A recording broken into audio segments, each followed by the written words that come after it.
Hello everyone, I hope you all are very well and living an easy, effortless, happy, healthy and a wealthy life. I hope कि आप लोगों में से बहुत सारे लोगों ने बहुत सारे रेजोल्यूशन सेट किए होंगे, बहुत सारे गोल्स बनाए होंगे कि लाइफ के इस एरिया में क्या अचीव करना है, उस एरिया में क्या अचीव करना है। एंड आई होप कि आप सभी अपने सभी गोल्स को अचीव कर पाएं। सो कुछ ऐसी क्वालिटीज़ जो अभी तक अगर आप में से किसी ने अपने अंदर डेवलप नहीं की है तो इन क्वालिटीज को अपने भीतर जरूर डेवलप करें और इसे एक अपनी लाइफ स्टाइल बना लें, क्योंकि ये जो क्वालिटीज हैं ये आपको एक अलग ही पर्सनालिटी बनाएंगी, एक बहुत ही strong, confident and happy personality बनाएंगी। सो पहली क्वालिटी, फॉरगिवनेस।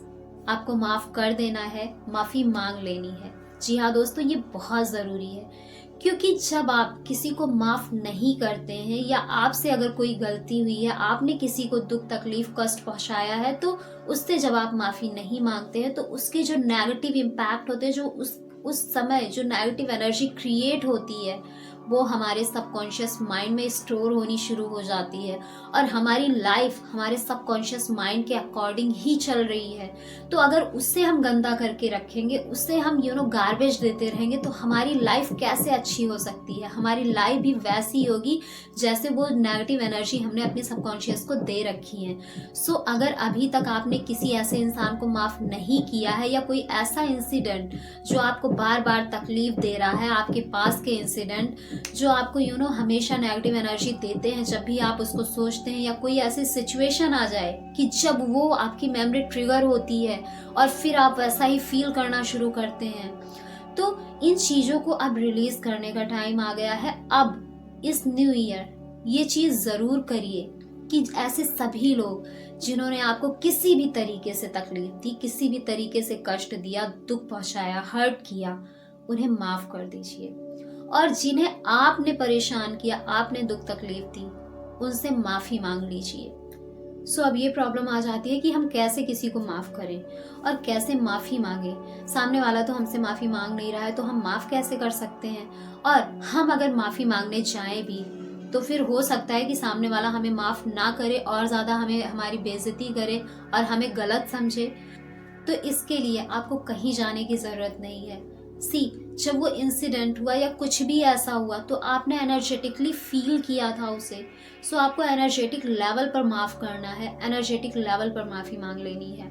और माफ करने का ये बिल्कुल भी मतलब नहीं है कि आप उस इंसान को अलाउ कर रहे हो कि वो आपको फिर से हर्ट करे, या आप उसे अलाउ कर रहे हो कि वो आपकी बेइज्जती करे। माफ करने का सीधा सा मतलब है कि आप अपने अंदर कोई गार्बेज नहीं रखना चाहते। आप कोई वो सारे जो भी बैड कर्मास आपके द्वारा क्रिएट हुए, उस इंसान के द्वारा क्रिएट हुए, और जो कार्मिक बॉन्ड बना आप दोनों के बीच में, आप उसे ब्रेक कर रहे हो अपनी साइड से। आप उन चीजों को अपने सबकॉन्शियस से रिलीज कर रहे हो, सो दैट आप अपनी लाइफ को सही दिशा में ले जा सके, सही डायरेक्शन में ले जा सके। आपको माफ करना है एनर्जेटिक लेवल पर। अब एनर्जेटिक लेवल पर आप माफ कैसे करेंगे? तो इसका बेस्ट वे है, आप होओपोनोपोनो प्रेयर के थ्रू माफ कर सकते हैं। अगर आप वो नहीं कर सकते तो आप एक सिंपल प्रेयर के थ्रू माफ कर सकते हैं। आप विजुअलाइज कर सकते हैं उस इंसान को अपने सामने और विजुअलाइज करके उससे माफी मांग सकते हैं कि आपने अपने मन से, वचन से, अपने कर्मों से, जाने अनजाने, चाहते हुए या ना चाहते हुए, जो भी दुख तकलीफ उस इंसान को दी है, उसके लिए आप उससे माफी मांग रहे हैं। और माफ कैसे करना है? आप उस इंसान को विजुअलाइज करिए जिसे आप माफ करना चाहते हैं, और उसके साथ ये प्रेयर बोलिए कि मैंने मन से, वचन से, कर्म से, जाने अनजाने, चाहते हुए या ना चाहते हुए, जिस भी रूप में आपको तकलीफ दी, मैं उसके लिए क्षमा मांगती हूँ। मन से इन द सेंस कि आपने जो गलत तरीके से सोच विचार रखे उस इंसान के बारे में, वचन से यानी जो आपने गलत शब्द बोले, और कर्मों से जो आपने गलत बिहेवियर किया, गलत एक्शंस लिए, गलत तरीके से उस इंसान के साथ बिहेव किया, उसके लिए। और ये प्रेयर के थ्रू आप माफी मांग सकते हैं, या फिर आप होओपोनोपोनो प्रेयर के थ्रू भी माफी मांग सकते हैं। तो फॉरगिव करना कैसे है? अगर किसी को नहीं समझ में आता है तो इस वीडियो के डिस्क्रिप्शन बॉक्स में मैंने फॉरगिवनेस की लिंक डाल दी है। आप उस वीडियो के थ्रू भी फॉरगिवनेस कर सकते हैं। और हाँ, ये आपको पता कैसे चलेगा कि आपने फॉरगिव कर दिया है, और या फिर उस इंसान ने जिससे आप फॉरगिवनेस आस्क कर रहे हैं, उन्होंने आपको फॉरगिव कर दिया है, ये आपको फील होना शुरू हो जाएगा। आपको जिससे भी फॉरगिव करना है, सबसे पहले तो उस सिचुएशन को याद करिए, उस इंसान को देखिए और खुद के भीतर क्या महसूस कर रहे हैं उसको एक्नॉलेज करिए, उसको समझिए। और उसके बाद जब आप ये प्रैक्टिस करना शुरू करेंगे तो धीरे धीरे देखेंगे कि फिर से जब आप उस इंसिडेंट को सोचते हैं, आप उस इंसान को देखते हैं, तो वैसे नेगेटिव इमोशंस आपको बिल्कुल भी नहीं आएंगे। और जब ये एकदम ज़ीरो हो जाए ऐसे इमोशंस, तब समझ आना कि हाँ, आपने उस इंसान को माफ़ कर दिया है और उस इंसान ने आपको माफ़ कर दिया है। आपके भीतर कोई नेगेटिव थॉट्स नहीं आएंगे उसे लेकर, कोई नेगेटिव वर्ड्स नहीं निकलेंगे, आप कोई नेगेटिव बिहेवियर नहीं शो करोगे, आप इमोशनली अच्छा फील करोगे, इमोशनली आप नेगेटिव बिल्कुल भी नहीं महसूस करेंगे। तो जब ये फीलिंग्स आनी शुरू हो जाएं, तब समझ आना कि आपने उसे माफ़ कर दिया और उसने आपको माफ़ कर दिया है। सो फॉरगिवनेस जरूर प्रैक्टिस करिए, जरूर माफ़ करिए, क्योंकि कहीं ना कहीं ये चीज़ें हमें एक दूसरे से एक नेगेटिव कार्मिक बॉन्ड में बांध देती हैं और फिर आगे चलकर वो प्रारब्ध के रूप में हमारे सामने आता है और फिर हमें वो चीज़ें भोगनी पड़ती हैं। सो इनसे अगर बचना है तो फॉरगिवनेस आज से ही शुरू कर दीजिए, सबको माफ़ कर दीजिए, माफ़ी मांग लीजिए और अपने सबकॉन्शियस से ये सारे नेगेटिव गार्बेज हटा दीजिए। अगली क्वालिटी, कंप्लेन मोड से बाहर निकल आइए। जी हाँ दोस्तों, हमारी ऐसी टेंडेंसी हो गई है कि हर चीज़ के लिए हम कंप्लेन करते हैं, शिकायत करते हैं, हम ब्लेम करते हैं कि हमारी लाइफ में अगर आज कुछ गलत हुआ है तो उसकी वजह से हुआ है, उस सिचुएशन की वजह से हुआ है, वैसा ना होता तो शायद ऐसा ना होता, ऐसी बहुत सारी चीज़ें। बट कहीं ना कहीं ये हमारे खुद के कर्म का आउटकम है। ब्रह्मांड का ये नियम है कि जो भी हम ब्रह्मांड को देते हैं वही चीज़ मल्टीप्लाई होकर हमारी लाइफ में आती है। अगर आज आपने नीम का बीज उगाया तो वहाँ पर नीम ही उगेगा, ना कि किसी फ्रूट का पेड़ उगेगा। सो अगर हम नेगेटिव कर्मा कर रहे हैं, हम बुरे कर्म कर रहे हैं, तो हम कैसे एक्सपेक्ट कर सकते हैं कि हमारी लाइफ में सब कुछ अच्छा होगा। सो आज से ही जो पहले हो गया कोई बात नहीं, बट अब से आपको ये कंप्लेन मोड से, ब्लेमिंग मोड से बाहर निकलना है। कंप्लेन करना बंद करिए, ब्लेम करना बंद करिए। धीरे धीरे होंगी चीज़ें, बट शुरुआत तो करिए। जब आप शुरू ही नहीं करेंगे तो फिर चीज़ें आगे बढ़ेंगी कैसे। सो आज से ही शुरुआत करिए कि किसी भी चीज़ को लेकर कंप्लेन नहीं करनी है, क्योंकि हमारी लाइफ में जो हो रहा है उसके जिम्मेदार सिर्फ और सिर्फ हम हैं, हमारे कर्मास हैं, हमारे किए गए कर्म हैं, हमारे सोच विचार और हमारे एक्शंस हैं।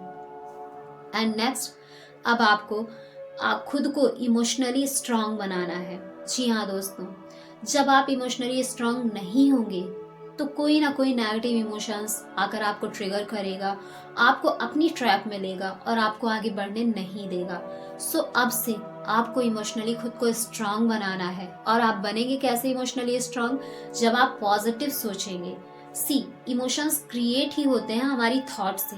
जैसा हम सोचते हैं किसी भी चीज को लेकर, खुद को लेकर, किसी सिचुएशन को लेकर, लोगों को लेकर, जब भी ये नेगेटिव थॉट्स आए, उनका एक पॉजिटिव काउंटर थॉट, उसी के जस्ट बाद ही, जैसे ही वो थॉट आया, आपको उसका एक पॉजिटिव थॉट क्रिएट कर लेना है अपने माइंड में।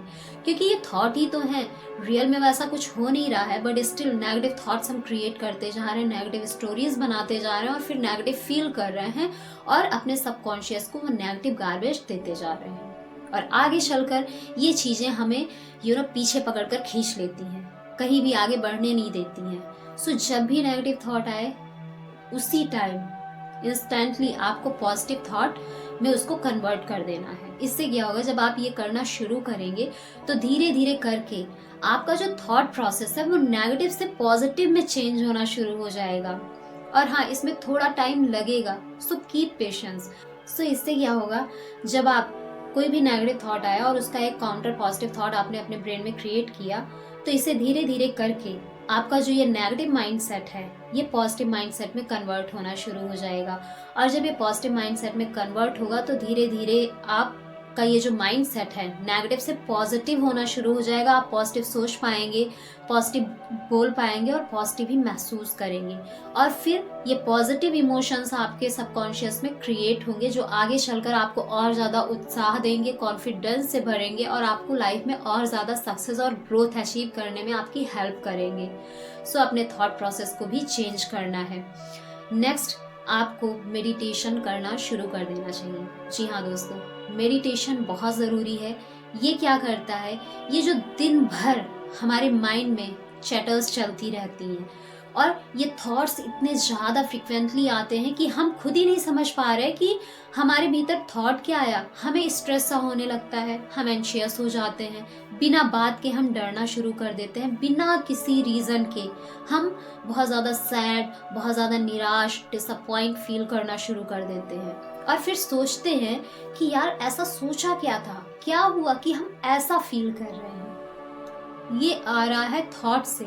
और थॉट की जो फ्रीक्वेंसी होती है इतनी फास्ट होती है, इतना तीव्र गति से थॉट बैक टू बैक आते हैं कि हमें नहीं समझ आता कि कौन सा थॉट आया और किस थॉट पर हम ऐसे फील करने लगे।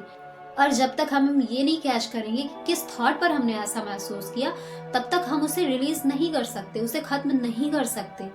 सो ये अवेयरनेस कब आएगी? जब आप मेडिटेशन करना शुरू करेंगे।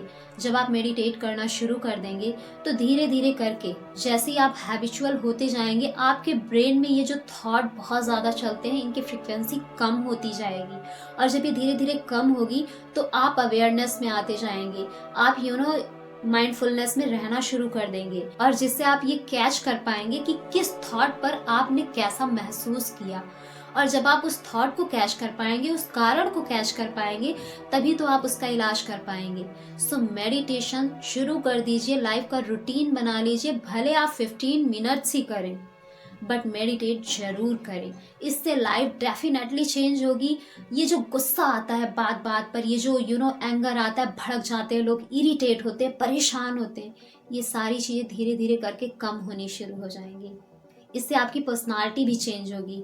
आप एक स्ट्रांग पर्सनालिटी के रूप में सबके सामने आएंगे, और ये अलग ही फीलिंग आपको देगा, अलग ही कॉन्फिडेंट, अलग ही पहचान, कि आप खुद सोचेंगे कि मैं कल कैसी थी या कैसा था, और मैं आज कैसी हूँ, कैसी हो गई हूँ या हो गया हूँ। सो इन चीज़ों को ज़रूर अपनी लाइफ में डेवलप करिए। नेक्स्ट, आपको अपने वर्ड्स पर ध्यान देना है। अभी तक ठीक है जो भी बोला आपने, बट अब से आपको कोशिश पूरी करनी है अपनी तरफ से कि आपको पॉजिटिव वर्ड्स बोलने हैं।